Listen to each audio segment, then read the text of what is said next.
why anje Exactly. ukhuluma ngawuphi uNkulunkulu Even coming here mawubiza umKristu ukutshela into ongaunderstand. But Yes. ngithe Mcebo like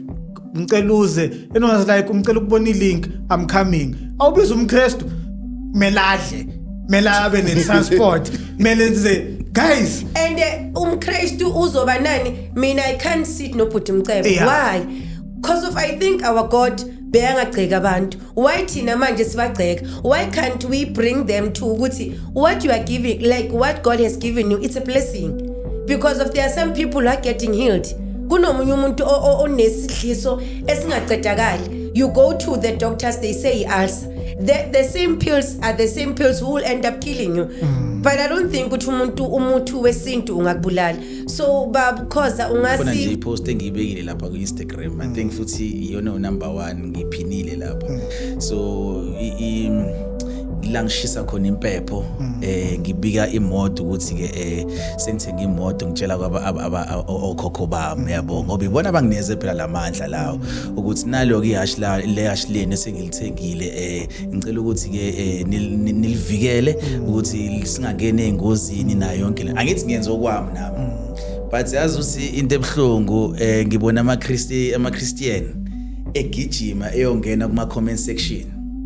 eyoxeka lento engiyenzayo uma ethi yena ubone uphuphu gogo ofaka ingobe ezibovu mayebuza umama wakhe wathi umama wakhe hayi ukhokho lo wake waphila usho ukuthi kanje yinto yena akholelwa kuyo inkinga iqala uma ngabe yena kuyo yonke leyo nto le uzothatha unyawo lwakhe bese elifaka ezwini likaNkulunkulu sekuchaza ukuthi ke uma seke sifaka unyawo lakhe ezwini likaNkulunkulu segxamalazile useme esintwini ngale abobushiri awungathi uyabheka they use Christianity plus nesintu but bona ababheshwa njengezangoma those holy oils. yes those holy oils phela the holy oil la isebenzisayo kubhuti Mcebo it can be a holy oil Amafutha engwenya. amafutha wengwenya but amafutha wengwenya asiwaletha ngapha amadimoni ubushiri yena ukuthi azalethe iholy oil azayiquote athi ikhona eBhayibhelini kungcono ngani because of mina I feel ukuthi they are doing the very same thing but just abanye because bashawa of law, ibranding. yes it's just because of law ibizwa bushiri just because of ibizwa ukuthi ibuye eNike angeke ngithi ngifake iteki le Nike le original bese wena uzongitshela ngeNike le fake bese ngoba kukhona umuntu ogqoka iNike eyifake bese uthi Nike yabheda akuhlukaniswe bantwana benkosi uBishiri is a fake brand akangeni kwiChristianity uBushiri and uyazi na ukuthi indaba yakhe amafutha samtshela kudala ukuthi ayikho indaba yakho baba yabona so uBushiri nje akayekwe nje eceleni uzenzele noma yokutshelwa ngabantu ukuthi lokhu kuso ibuke kahle mawubheka encwadini kaMateyu 17 mawubheka encwadini kaMateyu 17 mozoqala nje ufunda uMateyu 16 verse 13 uJesu lithi iBhayibheli sebefikile emaphandleni aseCaesarea Philippi wababuza abafundi bakhe ukuthi abantu bathi ngubani bashoke wathi nithi ngubani wathi uPetro wena ungKristu indodana kaNkulunkulu ophilayo okay ke makudlula lo nkulumo leyo mawufika uChapter 17 ithi ke emva kwezinsuku eziyisithupha emva kwale nkulumo le ekhulunywe kuMateyu 16 emva kwezinsuku eziyisithupha uJesu wakhuphukela entabeni nabafundi bakhe wathatha uPetro noJohane noJakobe wakhuphukela nabo entabeni and then ke uma ekhuphukela nabo entabeni lithi iBhayibheli waphenduka esinye isimo ingubo zakhe zakhanya ubuso bakhe babamhlophe njengelanga kwabonakala kuye kukhuluma bani uMose noEliya ubani uMose umnike imithetho ubani uEliya umprofeti uthi ke uPetro Nkosi kuhle ukuba silapha uma uthanda ngizokwakha lapha amadokodo amathathu elinye kuzobe lakho elinye kube ngelikaMose elinye kube ngelikaEliya ithi ke inkulumo esakhuluma bheka ifu elikhanyayo laba sithi beza kwezokala izwi efini lithi lo uyindodana yami ethandekayo engithokozile ngayo yizwini ngakho ke umuntu esimuzwayo namhlanje uJesu akekho umuntu okuthiwa umprofeti akekho umuntu okuthiwa uyini umuntu esimlalelayo nguJesu ngenkunzi le eyiBhayibheli esizwa But Mcebo yebo Wena uthini ngalokho? Yeah, ngiyakuzwa lokho akushoyo umfowethu la imbhalo yabona ukuthi esikhatsini esiningi abantu babe nobuhlakani abakha indaba zeBhayibheli yabo kwakune knowledge ukuthi imeli izinto zibhalwe phansi yabona zonke lezo zinto and ukhumbule thina ezindle eminyama sasilusela imbuzi sinaka imndeni silwa senza yonke leyo nto ayikho into eyayibhaliwe phansi ngoba imukhumblisisa kahle wonke umuntu uShaka Zulu interpreter ngendlela yakhe yabo and ukhumbula ukuthi indawo nendawo beziba nama leader so uJesu ngiyacabanga ukuthi ube yileader yamaJuda owakwazi ukuthi ke amaJuda abhale ngomlando wakhona ingakho ubona futhi nakhona iculture yamaJuda isecret kangaka ingakho futhi nakhona uyibona iculture yamaJuda inkulu kangaka umhlaba wonke ngoba bakwazi ukuthi ke bakuhloniphe lokho kokuthi ke babe neleader okumele wonke umuntu ola emhlabeni amhloniphe so ngiyacabanga ukuthi nathi mhlambe kube sasinalawo mandla lawo sasingakwazi ukuthi ke sikwenze lokho kodwa amandla ekubeni umuntu omnyama avela ngenxa yokuthi babethi noma bethi bazozama ukusichukuluza samaZulu amaZulu akwazi ukuyilwela agcine sebeba curious amangisi ukuthi athathe umkhonto walendoda le ekuyiyona eyabulala abantu bebephethe ibhamu bahamba nawo ngoba namanje umkhonto kaShaka ule England and then emva lapho futhi nakhona bathi mebebona ukuthi bayahluleka babuya ngendlela ehlukile ke manje ukuthi babuye bezositshengisa ukuthi bona bazini ngokomqondo kodwa bebefika la bafike basihlula basinikeza basinikeza kakhulukazi iBhayibheli lokuthi sikwazi ukuthi futhi nakhona sidambise izimpi yabo kodwa ke engizokusho ke mina ukuthi ke ngangisoze ngabe umuntu ongena kakhulu ekutheni mhlambe ngithi kwabantu abasindisiwe yabo ngoba ngiyacabanga ukuthi uNkulunkulu uhleli kuyo yonke indawo uhleli kuyo yonke indawo uNkulunkulu unamandla futhi kuyo yonke indawo ngoba even namanje ungasuthathe nje isikhathi ukhulekele le mic uyikhulekele nje uyikhulekele ukhulume nayo and then emva lapho ke usho ukuthi ufuna ukuthi kuhlala usibanibani la ungathola ukuthi ekuhambeni kwesikhathi uzofika zohlala la ngenxa yokuthini uNkulunkulu akayena umuntu ohlala kwi-religion akayena umuntu ohlala kwi-tradition but umuntu ohlala ngathini bathi ngesingisi the law of universe angithi but uhlala nje emhlabeni ukuwonkana ngoba into ephimisa ngomlomo into esenhlizweni yakho uwona uNkulunkulu wakho so if wena umkhuluma usho ukuthi kwenzakaleni yabo ngoba njengoba beshe eBhayibhelini ukuthi uNkulunkulu wakha umfanekiso wakhe shuthi wengasho uJesu kuphela wesho wonke umuntu oyofika landelane kuJesu ukuthi ke umfanekiso kaNkulunkulu uyoba noNkulunkulu ngaphakathi kuyena oyokwazi ukuthi mekhuluma kwenzeka izinto njengamanje ngingasho mina ngithi mina ngiyafisa ukuthi ngibe nesikole yabo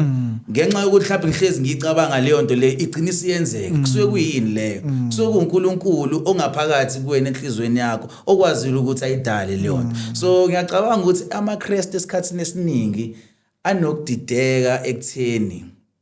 wonke umuntu owakwaba yileader usuke eholwe uNkulunkulu ukuthi abe lapha so njoba wabanikeza uJesu nathi wasinikeza uShaka waphinde futhi wanikeza abesuthu umshweshwe waphinde wanikeza amaNigerian inkosi yabo waphinde wanikeza so amakhosi ayinobukhosi obabungajwayelekile ongangeke uzungene njengoba ubona namanje eSwatini njengoba kukhona inkosi yakhona kuyena umuntu ongavela usuku umsondele noma kanjani utshengise kona ukuthi akavelanga waba umuntu kanjani njengoba ubona uShembe namanje uShembe ngeke uzuvele usondele noma kanjani ke njengoba ubona inkosi ulentuzana noma isizulu ngeke uzusondele noma kanjani ngoba kunogcobo olwabekwa kuyena lehlela kuyena kokhokho bakhe kozokwazi lafikela kuyena ngoba kushuthi kahle hle egazini lakhe kwakunogcobo olalibekiwe ukuthi kuyoba nenkosi la and then ukhosi behlela kanjalo kwazokufika la ufika khona so namanje ke uJesu kwakhulunywa ngaye kwaze kwagcina kuba nabafundisi abathize abakwazi ukuthi baqhubise igama lakhe njoba nathi sikwazi ukuqhubisa igama lesintu sethu yeah yazi ufuna ukukhuluma no ngakhuluma that yazi mina what I find very strange ukuthi kuba amaKristu ne athi no, but all other denominations are welcoming ukuthi hayi bayeza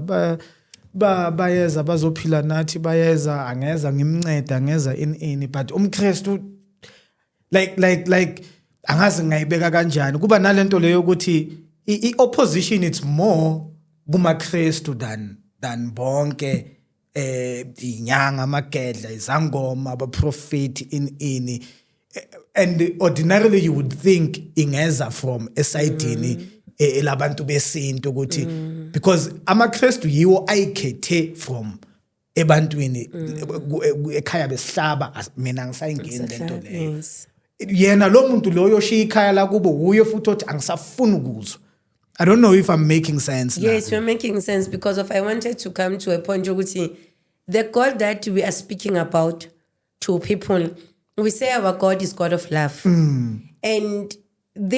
izangoma,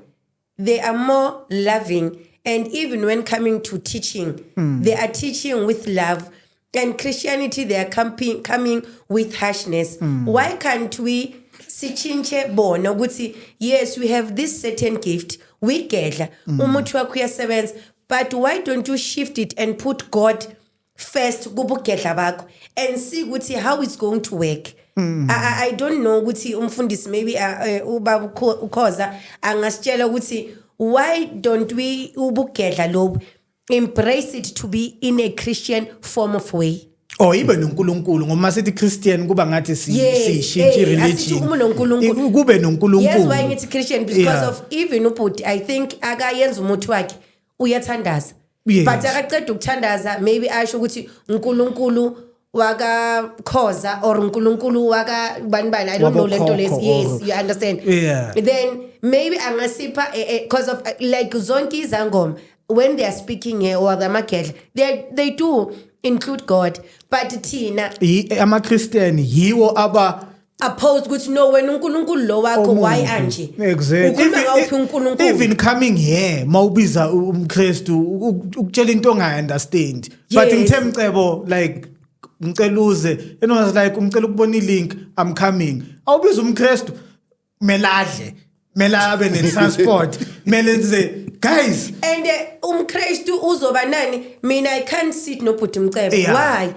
Because of I think our God beyangagceka abantu. Why thina manje sibagceka? Why can't we bring them to ukuthi what you are giving, like what God has given you, it's a blessing. Because of there are some people who are getting healed. Kunomunye umuntu onesidliso esingaqedakali. You go to the doctors, they say ulcer. The same pills are the same pills who will end up killing you. But I don't think ukuthi umuthi wesintu ungakubulala. So babu khoza ungasifundisa ukuthi how do we address this generation that is coming ngothando ebugedleni nobunyangeni ukuthi sihamba kanjani noNkulunkulu singabheki ukuthi wena usitshela ngabo khokho bakho because of I think the very same ukhokho lo wakabhuti akhuluma ngayo he was created by God and he was doing ukupholisa abantu. So how do we address this issue in a loving and caring way because of I think one of the commands that God has given us to love. Okay. Ukugxeka akusisona isenzo esihle. Yeah. Ukugxeka omunye umuntu noma ukugxeka into umuntu akholelwa kuyo akusisona isenzo esihle. Isenzo esingakho sihle leso. Kodwa nokuba kunjalo. Akuguquli ukuthi iqiniso yiqiniso. Yabo. Iqiniso lohlala liyiqiniso. Uyabona uma ngabe uya kule nkulumo usisa ayishoyo yokuthi why mhlambe singafuna ukuguqula umuntu oso ukuthi ayenze lento kodwa ayenze ngokubheka uNkulunkulu kuphela. Yithi nje sisho njalo. Ngeke yenzeke into enjalo. Ngoba isource yayo ayisukelanga. Isuke ngabantu abangasekho. Once mawusususa impande zayo kufana nokuthi uthi inhlanzi ayiphile ngaphandle kwamanzi. Yabo. And then ke uma usho kanjalo ngeke kuze kwenzeke. Kodwa iqiniso lithi uma ngabe nje umuntu mhlambe entweni ekholelwa kuyo akusili iqiniso ukuthi uyigxeke leyo nto leyo noma uyinikeza amagama amabi kodwa kubalekile ukuthi iqiniso silikhulume linjengoba linjalo iqiniso. Number 2, umfowethu uke wakhuluma indaba yokuthi ewenza isibonelo ngoShaka noJesu. uShaka noJesu abafani, yabo. uJesu futhi akafani noMuhammad. uJesu futhi akafani noMswati. uJesu futhi akafani noShembe. uJesu futhi akafani noma noBhengu owaqala Assemblies. akafani nanoma ngabe iliphi isonto elikhona. akafani namuntu uJesu. uJesu yinkosi eyathi mayibusa ubukhosi bayo abangashiyelwa omunye umuntu. Yabo. Eyabusa nje inguna phakade eyobusa nguna phakade. Ngakho ke uJesu ke angithi ngixeka bani kodwa ngisho ukuthi akafani even nanami ukuthi ngathi mangathiwa nginkosi namhlanje sengathi ngifana naye angifani naye. Hayi babjele no mphathi wami bengithi angingene nami nje just la ngenze i-comment kuloku ekhulunywayo la. Into yokuqala engicabanga ukuthi funeka siqonde ukuthi why Christianity buke ngazuthi iyona ephambana nazo zonke lezi inkolo. Kodwa izinkolo ziyavumelana ukuthi iproblem iba yi-one. iChristianity ngingayifanisa nebrand. Iproblem abantu abaningi bafuna ukuzothenga eKFC bathenga inyama. Kodwa umuntu uqala adlule eSpar athenga isinkwa. Adlule eShoprite athenga ucold drink. Adlule efish and chips athenga ama chips bese eza nazo zonke lezi zinto azongena eKFC ezothenga inyama bese ehlala phakathi kweKFC ephethe iShoprite iCoca-Cola yase Shoprite ephethe isinkwa sase Spar ephethe ama chips ase fish and chips nenyama yase KFC uhlele eKFC lo muntu. Then is a problem because lo muntu ufuna ukuzothenga eKFC kodwa kunezinto afuna ukungena nazo azohlala nazo eKFC. Ila iqala khona iproblem ukuthi manje uzothenga kithi eKFC yonke into siyayidayisa la. Sino cold drink ofune ukuzothenga la, sinama chips aphuma nenyama, sinesinkwa sina yonke into. Kodwa wena ufuna ukuza nezinye izinto zakwezinye indawo uzohlala nazo. So inkinga iqala lapho ukuthi abantu abafuna ukuza kwiChristianity abafuni ukuyeka izinto za lezi abakholelwa kuzo. Bafuna ukuyitshata ukuthi siyakholwa kuye uNkulunkulu, siyakholwa kuye uJesu kodwa nethonga sifuna ukuthi sihambe nalo then akusasebenzi kanjalo. Yilapho ke sithi akekho umuntu okufostile mawustika ethongweni stika kwithonga lakho. Inkinga iqala uma wena usuzofaka uNkulunkulu ngoba into yenzayo kusho ukuthi uyamisrepresenta lo nkulunkulu thina esizama ukumveza ebantwini. Kungakho uma ngabe ngisebenzisa ilogo mhlambe ngenza umzekelo ngisebenzisa ilogo yegear shift ngendlela engekho right. Igear shift kufuneka ngivulele icala ngoba indlela engisebenzisa ngayo le logo ngimisrepresent igear shift. So yini yenza ukuthi sibe loud noma kubuke ngazuthi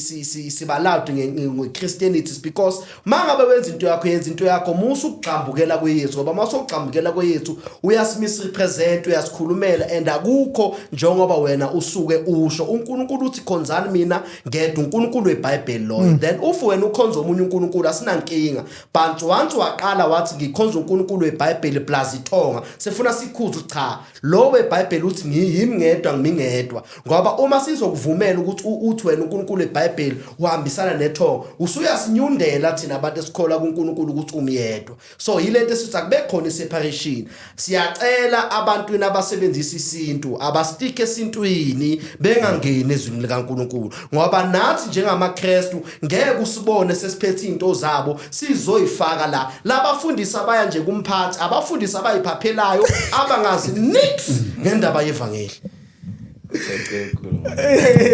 khuluma ngiyayithanda lento eshoyo umntaka baba ngoba ama-Christian njalo asiwanakile yazi asiwanakile umntaka baba in a way yokuthi iwona naka thina yazi ukuthi ngiye ngathenga imoto kukhona nje ipost engiyibekile lapha ku Instagram I think futhi iyona number 1 ngiphinile lapha so ngilangishisa khona impepho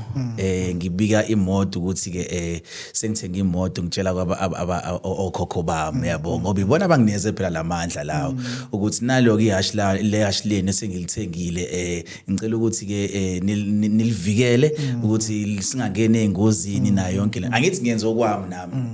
but yazi ukuthi into ebhlungu ngibona ama-Christian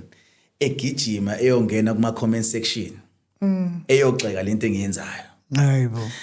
kuyiwona futhi nakhona azahlekise ngayo leyo nto leyo yabo ukuthi leyo moto izongena ezingozini ngiyibuza ukuthi umuntu okholelwa uNkulunkulu umfisela kanjani omunye umuntu intembi yabo ngiyibuze futhi nakhona ukuthi uyixeka kanjani into yomunye umuntu if ukuthi ngempela uyakholwa yabo ingakho ke ngigcine sengibona ukuthi ke abantu abaningi abathakathayo abeza kumina mina nguphatha umuthi omnyama ukuthi ngiphihlize ngiyise ngiye ngishaya nje inkulumo nomuntu ngibuza ukuthi ke okay njengoba ufuna ukubulala lo muntu kwenzakaleni yabo angichazele kumuntu angichazele ngimbuze futhi nakhona ukuthi uyakholela kwizinto zesintu uyakholela ngoba uyazi umulando umuthi omnyama kanjani athi mina ngiyasonta ngisonta endaweni kanje nakanje kodwa ufunani emthini emnyama why ungene enyangeni uzofuna imithi emnyama ngikhumbule mengibona la ama post ababhala lapho ukuthi imost yabo inhliziyo zabo azikho pure imost yabo bafihle ngeBhayibheli ukuthi inhliziyo zabo zicwebile kanti azicwebile if mwazi ubukisise ngempela kahle ubona basi-attack-ayo ngeke mina ngisuke ngihambe ngiyokhuluma ngesonto ukuthi kwenziwa kanje nanje kodwa mengibone ivideo yazi ukuthi nginoposta ama-snippets mhlambe entshumayelo ethize ngisho ukuthi mina cha ingithintile amazwi ale yansizwa leyami ekhuluma kanje ngifake kodwa ngibe ngigqoka amabhayi but bona ngeke uzubabone bona mesenza into enhle bayithathe bayiposte ngoba bayazi ukuthi amanye ama-Christian azohamba ayogxeka leyo nto ay ya mhlambe ake sibuye mina ngiyiphawule ngalendlela ngiyiphawule ngokuthi njengoba umfowethu kaDeshe ethi abantu abenza lokho abantu ngempela abangayazi indawo yabo yabo ngoba umuntu nomuntu unendawo yakhe mangabe usebenza ngesintu unendawo yakho mangabe usebenza ukholelwa ngokwenkolo yeBhayibheli unendawo yakho musu ukuhlanganisa izinto uthatha okungaphi ukulethe ngaphi uthatha okungaphi ukulethe ngaphi qonda nje ukuthi umiphi ukuze makungukuthi usenkolweni wrong lo sesintweni uright mayifuna ukukusiza akusize kahle mangabe kungukuthi usesintweni wrong lo okuyinkolo yeBhayibheli uright mayifuna ukukusiza akusize kahle ungatholakali ungapha nangapha yabo into engafunakala le kumele ukuthi umuntu abe sohlangothini olulodwa phakathi kweinhlangothi ezimbili ingakho ke ngithi ke mina ngimi ohlangothini lokuthi mina ngisenkolweni yeBhayibheli yabo ngisenkolweni yeBhayibheli into engikholelwa kuyo ile eshiwo iBhayibheli period kwaphela nje gelekeqe abangaba baningi babukhoza abazalwana abanjalo I think singaba nokuthula because iqiniso lihle ne and angithanda ukuyikhuluma lento kodwa lihle nje iqiniso lokuthi i-attention ingapha umuntu wenza isermon yonke nje ngabanye abantu okay hayi ngoKristu angazi nonyazwakala nabakutshele kokhona into obufuna ukuyiphawula yes angithi yini edala ukuthi imphathi wami umfundisi ame epulpit intsumelo yakhe ngeSunday mhlambe kubukeke ngazuthi icrasha ama belief system abanye abantu is because awukwazi ukurepresenta into ethize but ungayidefend mawu representa mangabe usenkolweni ethize funeke ihambe ne defense otherwise we hypocrites njoba umphathi elana ekhuluma indirectly is defending his belief system ukuthi mina ngikholelwa kuloko uyidefenda ngenye indlela yes so akakwazi so that is why angikwazi ukumphikisa uma ethi yena ubone uphupha ugogo ofaka ingubo ezibovu mayebuza umama wakhe wathi umama wakhe hayi ukhokho lo wake waphila usho ukuthi kanje yinto yena akholelwa kuyo inkinga iqala uma ngabe yena kuyo yonke leyo nto le uzothatha unyawo lwakhe bese elifaka ezwini likaNkulunkulu sekuchaza ukuthi ke uma seke sifaka unyawo lakhe ezwini likaNkulunkulu usegxamalazile useme esintwini ngaleli linye side lesinxele wama enkolweni ngaleli linye side la ngokudla ngamanye amagama sekuyangithinta mina ngalolu nyawo agxamalaze ngalo kweyami inkolo sefuna ngimkhuza ukudedisa unyawo lwakho ngoba manje ufana ukuthi wena uyasipenda ngoba manje ufuna ukuportraya as if thina simbaxambila sikho mbaxambila thina simi kanje uJesu uyinkosi futhi uyasindisa abaphansi abantu abashonile siyabahlonipha kuphelela lapho futhi siyabathanda sixabene nabo kodwa asibakhonzi wena ke musaka ukuthi uma ngabe ukholelwe ebantwini abaphansi bese ufuna ukuthi manje bakuxhumanisa noNkulunkulu eyethi inkolo ayisho njalo wena usuyaqhambukela then ke sengizokwenza i-teaching ye1 hour ngikhuze lokuxhambukela kwakho angicriticize inkolo yakho ngicriticize unyawo lwakho oluzongimoshela kulento engikholwa kuyo or maybe ukuthi abo bhuti Mcebo it doesn't matter man Christianity it could be like I affect in any way noma ungasonto uze kubo it doesn't matter yes wena mawuzoya usonta uphinde uya kubo maybe it taints something I don't know I'm just thinking now what maybe it doesn't that's why bangalwe nabazalwane it really doesn't matter and mina ngizela ukuthi angazi ukuthi ngizo-offer banana ngicoleleni mina ngitheni ukuthi ubhuti Mcebo ukhuluma ngesintu sakhe ne mina ngize futhi kubafundisa ngithi umfundisi uthi abafundisi basuka bayidefend so I want to ukukhuluma ngabafundisi laba othola ukuthi for example like Abu Bushiri Abu Bushiri awungathi uyabheka they use Christianity plus nesintu but bona ababheshwa njengezangoma those holy oils yes those holy oils phela the holy oil la isebenzisayo kubhuti Mcebo it can be a holy oil amafutha engwenya but amafutha wengwenya asiwaletha ngapha amadimoni uBushiri yena ukuthi azalethe iholy oil azayiquote athi ikhona eBhayibhelini kungcono ngani because of mina I feel ukuthi they are doing the very same thing but just abanye bashawa ibranding yes it's just because of law ibizwa Bushiri just because of ibizwa ukuthi ibuye eNigeria ngathi or ineMalawi ngathi ngcono this one ngiceka because of yes South Africa angazi ukuthi singayilungisa lapho ukuthi akumelanga ukugcekwe izinto but not knowing the mandate abomcebo mabangathi maybe lavender than ukuthi bathi yini isihliso uyabona maybe babangathi herb iyazwakala than masothi isikhafulo ngoba yena uyibiza ngelanguage I think abona ukuthi ngesintu iba more clear and specific uyayibona straight to the point but if manje phela if ngizofuna umfundisi angithandazele but ngizokhipha 1.2 angiconsult uyayibona na ku consult akusengcono makathi uyahlola hey yes angithi phela kubhuti Mcebo ngiyohlola but angiya kuba ukhoza angihloli if ukhoza azothi kimi if uzokhuluma nami ngicela ukuthi ukhiphi 1.5 angizokubeka izandla is 5000 yini lento lesithini ke babukhoza ngifuna ukuthi ngikusho lokhu ukuthi uma sikhuluma ngezinto zamafutha kubazalwane abazalwane abaphatha amafutha iqiniso akusiba abazalwane lapho kodwa ba behave ngathi bangabazalwane because iBhayibheli lisifundisa ukuthi into esisebenzisayo thina noma esikholelwa kuyo mawuza kithi enkonzweni yabo umkhuleko ukuthi nje sikhuleke mawunesimo odinga ukusizakala kuso not ukuthi sithi sizokunikeza amafutha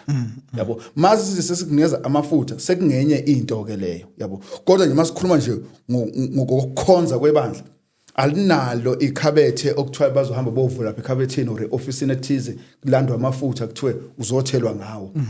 ayikho into enjalo noma kugcotshwa umfundisi okay konje uthe umfundisi awuyizwa kahle ngibone udadewethu lapha usebhale isikhathi ukuthi ngathi isikhathi siyaphela mhlambe ngesinye isikhathi sesoyichaza kahle ne babutshele 1 minute siyavala yabona emphathi wami lana ubaba ukhoza uyibeka kahle ukuthi obushiri abakholwa ngisho mphathi wami ukuthi angeke ngithi ngifake iteki le Nike le original bese wena uzongitshela nge Nike le fake bese ngoba kukhona umuntu ogqoka iNike efake bese uthi Nike yabheda akuhlukaniswe bantwana benkosi uBishiri is a fake brand akangeni kwiChristianity uBushiri and uyazi na ukuthi indaba yakhe yamafutha samtshela kudala ukuthi ayikho indaba yakho baba yabona so uBushiri nje akayekwe nje eceleni uzenzela into yakhe akekho kwilentuzana kwiChristianity lento leyo ufuneka icace ufuneka ivele number 2 njoba ubaba sikeshila ukuthi enkolweni yobuKristu asisebenzisa amafutha umkhuleko kuphela kunje kanjalo ke nobhuti njoba esebenza ngesintu akasebenzise naye amafutha akhe engabe wengwenye engaba 1 alaphe ngendlela alapha ngayo kodwa angangeni endabeni yenkolo angikwenzele nje umzekelo kunodokotela inyanga yaseKZN ebizwe ngoDr Khehlelezi ufuna ukuba inyanga ngapha ufuna ukuba umfundisi asizukuyivumela leyo nto akaqhubeke yena abe inyanga angangeni entweni yokushumayela ngoba mayiseshumayela usemisrepresent yethu inkolo which we are not going to allow that yena akaqhubeke nokuba udokotela lapha abantu ngendlela enza njani alapha ngayo akayeka amajazi akayeka ukufuna ukuba umfundisi ehambe robha abantu ngoba uphevetho wethu uKristu sithi siyafika thina sizoshumayela usesambele eqala yena wafika wamosha abantu abasasamkeli ngenxa ukuthi yena akasirepresentanga kahle into engiyichazayo nje umuntu make ekholelwe entweni yakhe akakholelwe entweni yakhe angaqhambukeli kwezinye izinto zabanye abantu period. Woman of God nami ngithanda kanjalo uyabona ayibeka uyabona the way bayibeka ngakhona but bayibeka ibe fair ukuthi noma ungangena nesonto leli lakho ongena kulo if kusetshenziswa its akekho uKristu uyabona ngoba we need to make it clear ukuthi what is Christianity. We are tired of people who are mixing into yakaNkulunkulu